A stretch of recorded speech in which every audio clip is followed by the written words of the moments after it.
Welcome back, friends. Welcome back to Book Lover. Today, after a gap of quite a few time, we are doing a book review.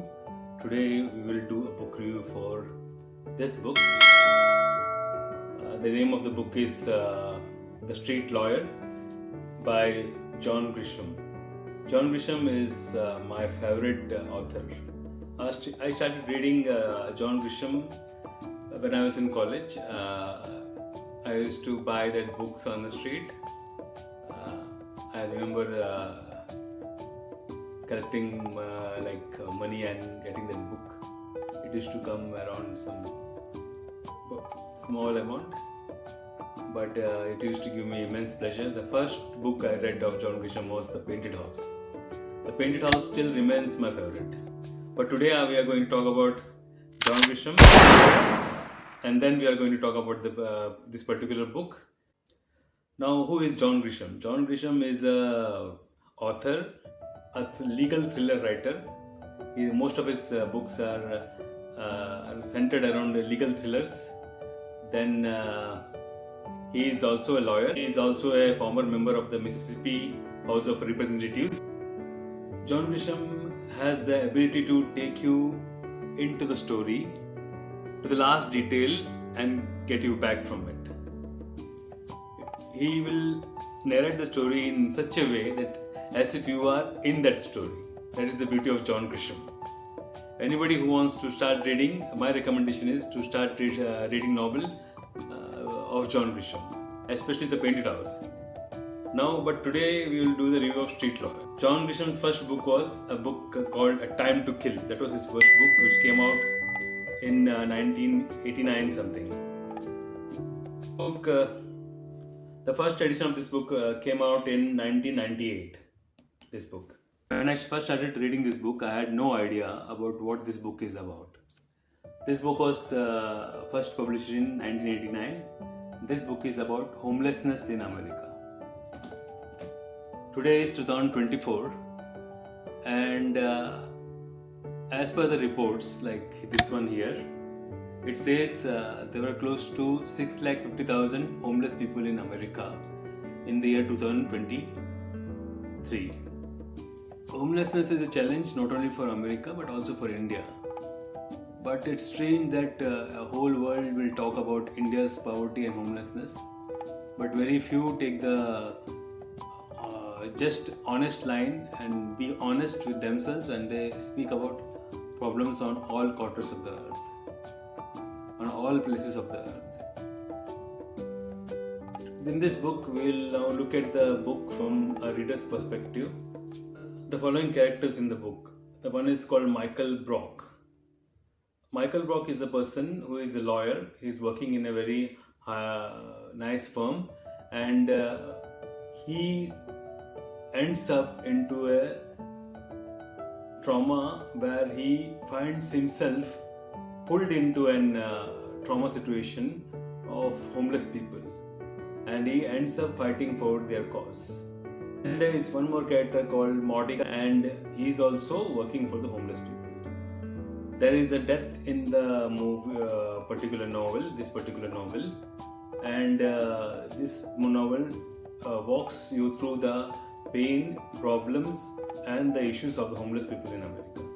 This book also talks about the problem of drugs in homeless people, and how people who end up on the street find themselves away from the family, in terms of someone else getting the custody of the children.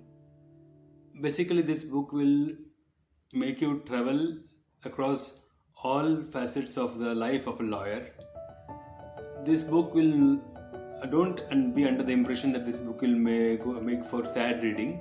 It does make for some serious reading, but there is definitely no sad reading, because there is enough amount of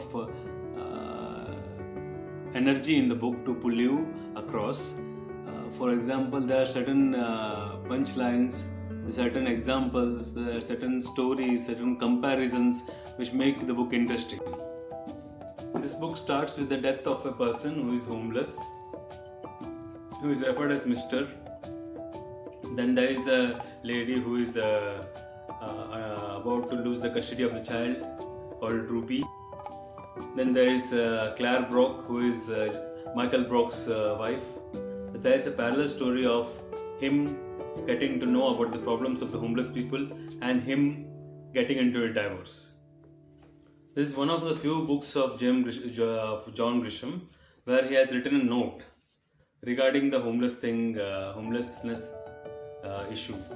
The language of the book is interesting, as John Grisham puts enough of his writing skills to make you see the whole drama and also enjoy some punchlines. For example, this line here, it says, it's reference to a High Court drama where High Court debate where Mr. Brock is now in full form. So this is how Mr. Brock is describing this. Michael Brock. I sat down and couldn't look at them. Mordecai told me later that my humility thawed the room by 10 degrees. So he's describing that his humility was able to bring the temperature of the room down. This is one kind of language which makes you chuckle somewhere in between. I won't be reading out the whole book, but I'll read one para for you here. So this will give you an idea of the other thing which I just spoke a little while earlier. Tells you about the beautiful language that is used. Here I will tell you about the gist of the book. On page number 209, it says, I noticed something I should have seen before. There are different levels of homelessness, distinct rungs of the social economic ladder. At one table, 6 men ate and talked happily about a basketball game they had seen on television. They were reasonably well dressed. Here the writer is describing the homelessness and the type of homeless people. One wore gloves while he ate, and except for that, the group could have been sitting in any working class bar in city without being immediately branded as homeless. These people are sitting in a homeless shelter and they are about to have food.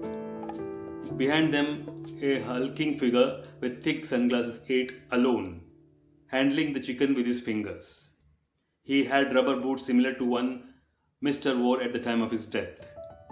His coat was dirty and frayed. He was oblivious to his surrounding. His life was noticeably harder than the life of the men laughing at the next table. So he's describing that there are different levels of homelessness. They had access to warm water and soap. He couldn't have cared less. They slept in shelters. He slept in the park with pigeons, but they are all homeless. This book was written in 1989. This is the case which Michael Brock he wins, and then it becomes his aim to carry on the good work. So it ends on a happy note. I don't know whether you can call that happy note or not, but definitely this book makes for good reading.